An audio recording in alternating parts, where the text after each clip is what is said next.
representation database. Okay, so here these are provider and technology specific. So you have SQL data adapter, Oracle data adapter, DB2 data adapter. The responsibility of this guy is to populate these things. Okay, now I'll show you later that using this concept, you could issue consecutive SQL statements to populate multiple tables in the dataset. So you call it a dataset because internally you can have multiple tables. You can have multiple tables. Not only multiple tables, you could have relational, or you can have relationships between those tables to enforce integrity. Example, let's say you have an order and order detail, right? So require an order detail must have a corresponding order ID from the order header, right? That is a relationship. Okay. Okay. So besides that, you could in fact filter. Okay. You could filter rows. You could put in constraints, etc., etc. Okay.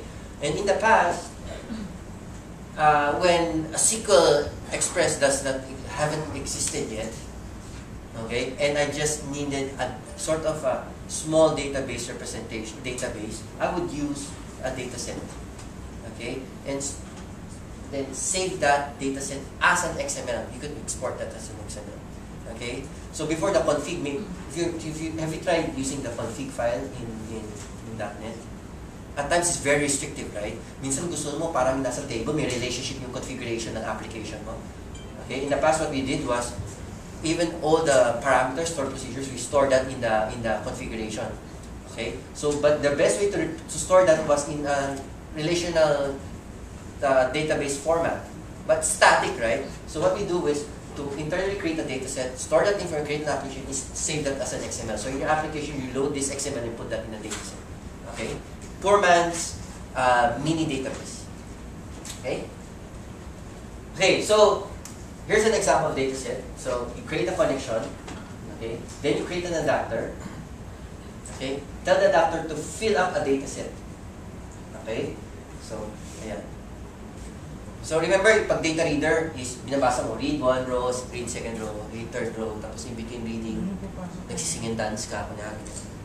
But in here, dataset, adapter, fill it, just get everything and shook, give it to me, baby.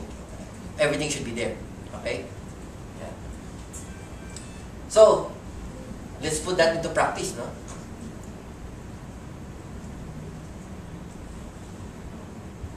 Okay.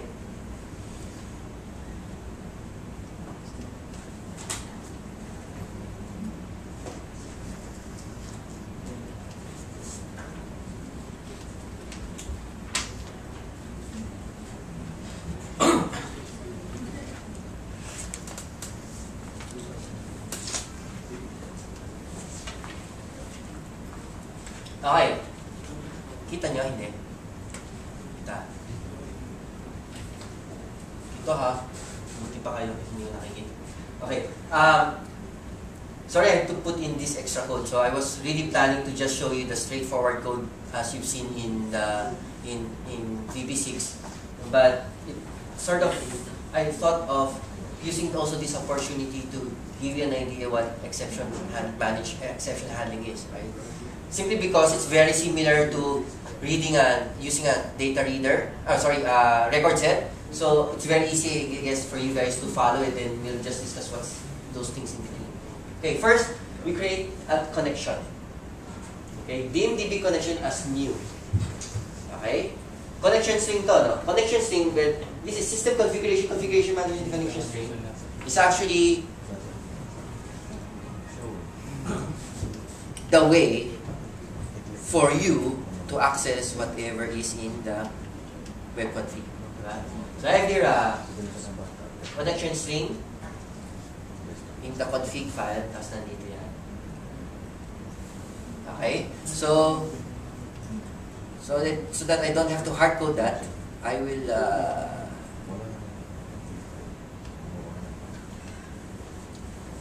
dami naka-open, no? Mayabang lang ako, mabilis kong dito. Okay. So next, SQL command. Okay. Remember, what I'm showing you here is something to make it easy for you to understand these things. Okay. But as you go along, you realize there are things that you should be doing. Okay. I'll let you discover that on your own, or it could be discussed by the next session. Okay.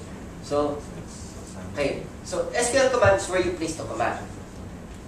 Okay. In that case, I just use a select statement. I could have created a store procedure and called a store procedure. So I just select top 10 asterisks from person to that person. Okay. Now I have a connection. I have a command. I'm just associating that connection to this command. Okay. Okay. Now, set aside muna niyo itong line na to. No? Cover ko to, pero nasa kamay ko naman yung ano. So set aside this one. Discussing what using is all about. Okay. What is critical here is next. You open the DB connection that open. Familiar ka, di ba? Open main connection. Di ba? Then here, reader as SQL reader is called DB command that execute reader. So it's similar to creating a record set. Di ba? Then I'll just loop through it. Di ba? Kinukuha ko an item at a time and just placing that in the list box. Okay? There is obviously a much better way to do this if you know data binding, but just to illustrate how to go about the reading. So simple lang yun. So, connection, command, associate the command to the connection, open the connection, give me a data reader, read, etc. Then process. So as you read, okay, return value true or false, then you just get the data. So record set, gano'n rin, di ba? Kukunin mo yung kaya lang sa record set, exclamation point. Diba? In this case, reader, open parenthesis, yung mismo field. Okay? So, ganun lang kadali. Okay. Now, you will always remember that probably when you were younger doing VB6, okay, suddenly these customers that the application had, right? Get out of resource. Why? You forget to close the connection. Diba? We keep on forgetting to close the connection. How many here remembers to close the connection? No? How many here forgets to remember to forget the connection? Okay. So usually when we do code reviews, that's what we look for. Actually, nahanap ko lang, nasaan dito yung equal to nothing, yung ganon-ganon. Okay? Now, okay. Actually, there are these two concepts that combine. So, you could have done wala to. Okay. So, ang problem kasi natin is, minsan, okay, we remember to close, but we forget to close when we encounter an error. Di ba? Yan. Lagi-lagi ka na, naka-open, happy-happy ka dyan, naglalagay, oops, nag-error, kaunti tumaan sa pag-close, di nakaiwang bukas. Tapos may pipindo na naman. Happy na naman. Tapos, nag-close kasi nag-error, di ba? So, what you do is what? In VB6 days, on error, go to close connection siguro. May close ka, happy na naman, di ba?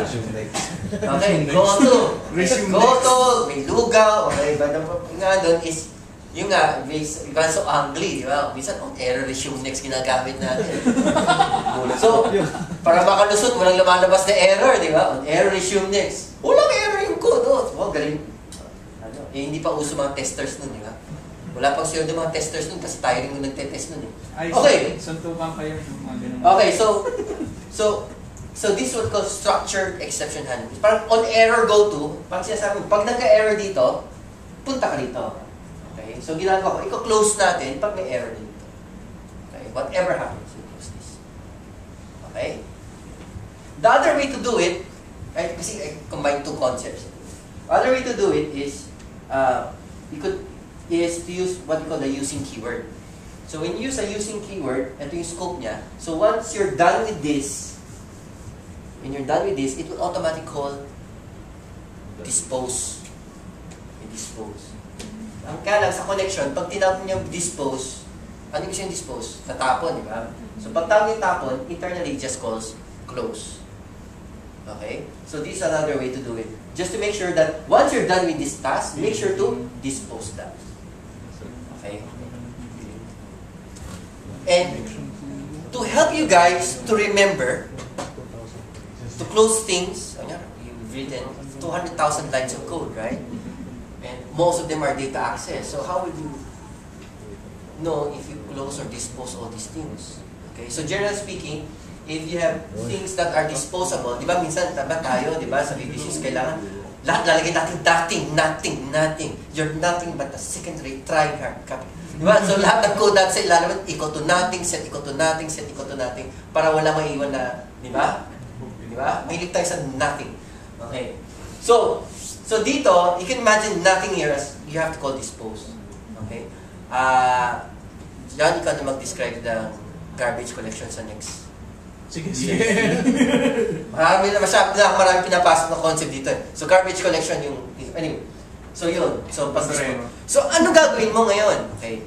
So para malaman mo kung ano. Okay. There's this, have you heard of code analysis? Okay. So my first project with the Avanade was we create assets. Okay. First thing they required us was to enable code analysis on build. Okay. Then all rules. So what is this? Okay. This is what we call static code analysis. Okay. Internally, it has rules that defines the proper way of programming in .NET. Okay. From naming rules. How many here in the company has naming rules? Kailan naka-all caps lahat, gano'n. Mainframe pa na yung mainframe. Okay? Pag local variable, ganyan, blah, blah, blah, okay? May .NET coding standards, okay? So, para mayabang ka, reviewer ka, na-review ko, perfect yan, pasado yan sa naming standards. Iraran mo lang to. Tapos, i-set mo yan, tapos iraran mo. Okay? Tapos, save natin yan. Then, we say run code analysis. Okay, so it does. It looks into your code based on certain rules. Kasi this has a lot of rules. There's performance rules, naming convention rules, design rules, etc. So that you could create more reliable code. Okay, globalization rules, lahat yan. Then it will tell you, okay, ayan, Microsoft design. Sign your application. Okay, yeah.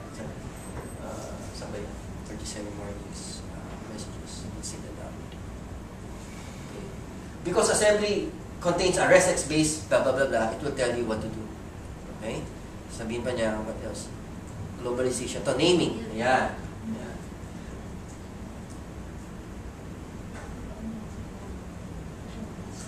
Yan. Object DB connection can be disposed more than once in method. To avoid generating an object, you should not call dispose more than one time on object like specified. Okay? Ano yan? Okay? Ito yun. Kasi naka-using na naka-ano pa. Oo. Kasi ano ako eh. Doble gawa ko eh. Diba? So, gusto ko pakita using at the same time may catch. Okay. Masyado akong eager. So, either I use using or I use this approach. So, sabi niya, pag mukhang dalang beses mo siya din-dispose. Pag din-dispose na, tapos din-dispose mo, baka may possibility na may object dispose exception. Okay? So, wala na siyang di-dispose yun. Hindi naman. Naka-dispose na yung dispose. Okay. So, all these things. So, this will guide you also to come up with very good code. Of course, you could, syempre, if this is the first time you're running this and you have 1,000 lines of code, okay, siguro mga 500 yung errors niya, warnings. So, medyo care. So, initially, so the best way to set this up is before you start coding. Okay? But if you have existing code, you should be selective in what to turn on and off. Okay? Or you may give up. Totally give up. Okay? So, sorry na nadala ako sa ano. So let's run this data reader. Okay? So, buti na test ko hindi siya mag-exception. Kaya, Hindi, magdo-double problem tayo. So, data reader, so you just show, you can code, Configure ganda. figures. Okay. Haba ng kwento.